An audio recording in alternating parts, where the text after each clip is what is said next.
કોઈ પણ ખરાબ વિચાર નથી આવતો.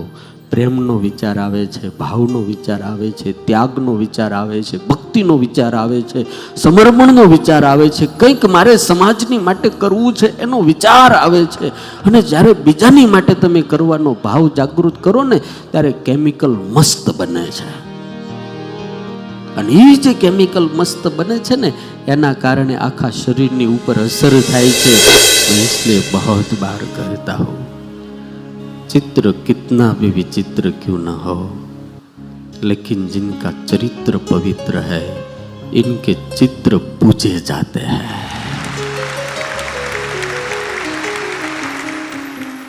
जिनके चरित्र श्रेष्ठ है. આજે તમને કહું, હજારો નહીં, લાખો નહીં, કરોડો લોકોના મોબાઈલની સ્ક્રીન ઉપર હનુમાનજીનો ફોટો હોય છે. હું લેવા કેમ કોઈ ઘરવાળીનો નથી રાખતા?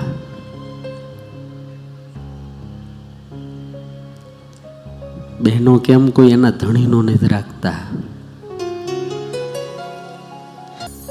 जिनके चरित्र श्रेष्ठ है इनका चित्र कितना भी क्यों विचित्र न हो, लेकिन वो पूजे जाते हैं, वो दर्शनीय होता है.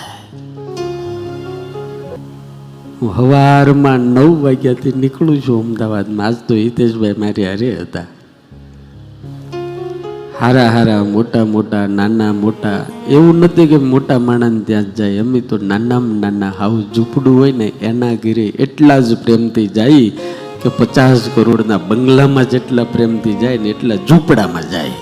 હમ તો સાધુ હૈ, જો भी बुलाते हैं वहां जाते हैं.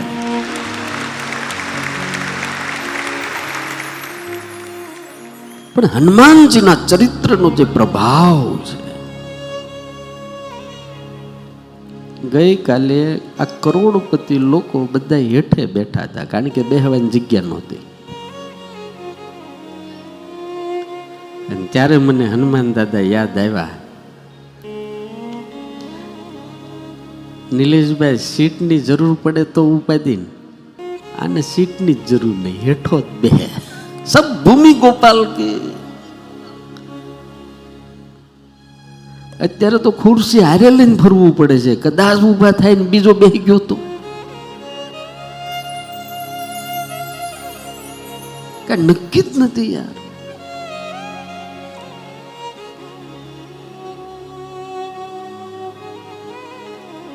તમામ સીટની અંદર ખતરો છે.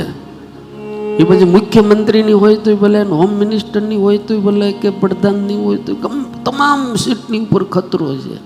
આ એક જ સુરક્ષિત છે, અહીંયા કોઈ ખતરો જ નથી.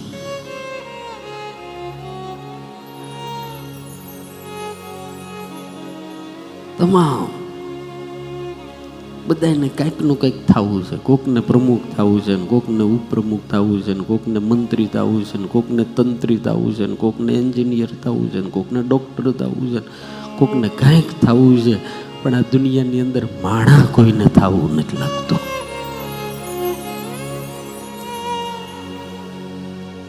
हनुमान जी महाराज वानर छे तथा श्रेष्ठ चरित्र से, इसलिए पूरी दुनिया सुनती है. काले तो એટલા બધા હનુમાનજી બનીને આવ્યા, એટલા બધા હનુમાનજી બનીને આવ્યા. પેલો તો મને જ ઘેરી લીધો. આમ આમ જો વ્યાસપીઠ ઉપર તમે જોવો ને તો ધડાધડી બોલાવે, સ્વામી સ્વામી. આયા બેહી જાય બધા. હો બધાને બેહવા દો, ગોઠવાઈ જાઓ તમ તારે. કોઈ ઓળખાય નહીં, બધા જ વાંદર બનીને આવ્યા હતા હનુમાનજી બનીને. પછી મને એમ થયું કે એની અંજનીઓ આને ગોતશે કેમ?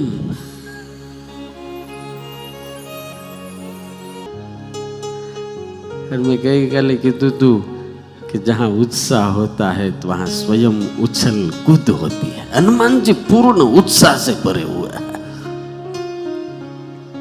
पूर्ण उत्साह.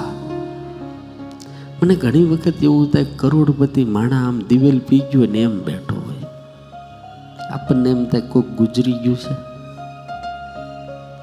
હા, એ કાલે ગુજરી જાઉં, मौज करी लो न यार, मरना लगा रहेगा जरा जी कर तो देखिए, इतनी भी परवेज क्या है थोड़ी सी तो लीजिए, मरना लगा रहेगा। Tension tension tension. आज मैं बोला अपने फर्निचर वाला हूँ काका दिलीप भाई वसाणी, દિલીપભાઈ વસાડીને ત્યાં ગયા હતા. એ શેઠ ઊભા થાવ, આ શેઠિયો એવડો મોટો ને એટલો મોજીલો, હું સલામ કરું છું તમને યાર. પોથી યાત્રાની અંદર વાંદરાને લંઘર્યા. વંદન છે એ દુનિયાની અંદર જેને તમે ગમે એટલા મોટા છો, ગમે એવા છો, ગમે એવા ઓફિસર છો, ગમે એવા સાહેબ છો કે ગમે એવા શેઠ છો, પણ ખાવા બેહો ત્યારે ખાવાની મજા ન આવે. અને કોક તમારી આગળ બેસીને વાત કરતું હોય ને વાત સાંભળવાની મજા ન આવે, હુવા જાવ ત્યારે ઊંઘવાની મજા ન આવે, અને આવી સભામાં જો તમને દાંત કાઢવાની મજા ન આવે ને તો જીવન ધૂળી છે તમારી યાર. ખોટી વાત નથી. અને રોજ ટેન્શનમાં જ નકરું રહેવું. હશે એનું ઘર, વસે એનું વધારે, હશે એનું.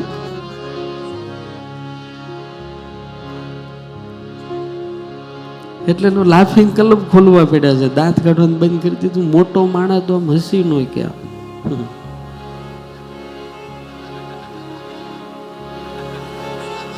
એ ખાય ને, અમારે ત્યાં આવે અમુક એવા ભારે અખમ હોય, ભારે અખમ, અને સત્તાનો ભાર હોય, અને સંપત્તિનો ભાર હોય, અને શેઠપણાનો ભાર હોય, એવા ભારે અખમ હોય.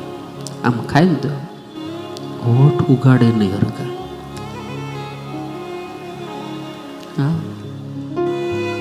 આપણને એમ થાય કે આમ નામ બિચારો જતો રહેવાનો છે. બોલે કે સ્ટેટસ હેઠું થઈ જાય એટલે આ લીટી નાની થઈ જાય કરતા તું ગુજરી જાય. સાનું મનું મોજ કરી લે ને યાર. રામ કૃપાએ રોજ દિવાળી, એને રંગ ના ટાણા રે. રામ કૃપાએ રોજ દિવાળી, રંગ ના ટાણા રે. કામ કરે ને કોઠીએ કોઈ દી खोटे न दाना रे. किए अलंकारे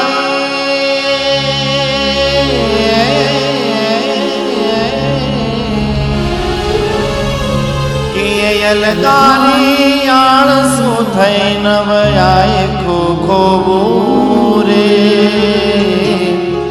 મોજ મારે વો, મોજ મારે વો, મોજ મારે વો. અગમ ગોચર જય હો.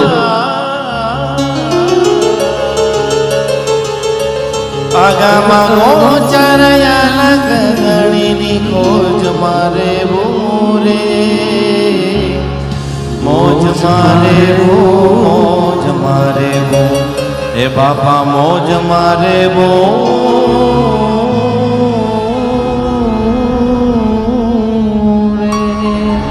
નિત્ય સત્સંગ અને નિત્ય ઉત્સવ અને નિત્ય કીર્તનમાં જે માણસ જાય છે એ લાંબો ટાઈમ યુવાન રહે. એનું રહસ્ય તમને બતાવું, ખોટું નથી. આજે અમેરિકા આદિક જે કેનેડા આદિક જે વિકસિત દેશો છે એની અંદર એટલું બધું ટેન્શન વધ્યું છે. હું જાઉં છું, ફરું છું બધે. અમેરિકામાં 70% લોકો ડિપ્રેશનની દવા ખાય છે. કેટલા ટકા? કેટલા ટકા? જેનો પૈસો જેટલો મોટો એટલો એ ડિપ્રેશનમાં વધારે.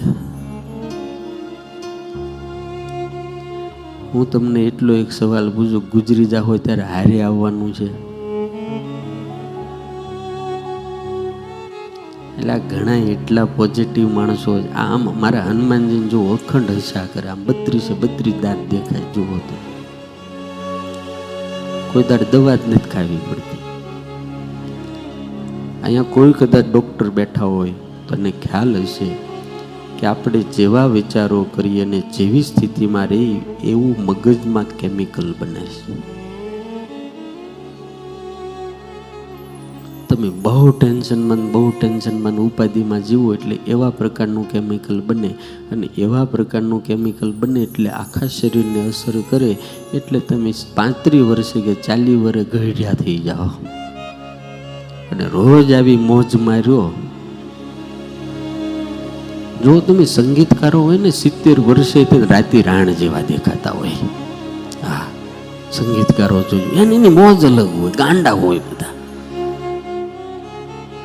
એને નક્કી કર્યું હોય કે આપણે છે ને કાલ ગુજરી જવાના, જીવી લેવું, જિંદગી 2 વખત નથી મળતી.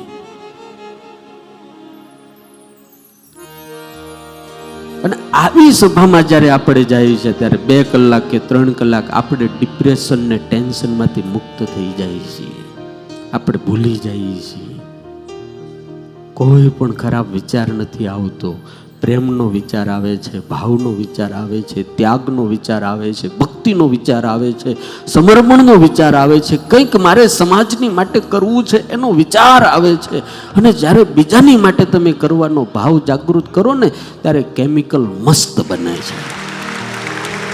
અને એ જે કેમિકલ મસ્ત બને છે ને એના કારણે આખા શરીરની ઉપર અસર થાય છે.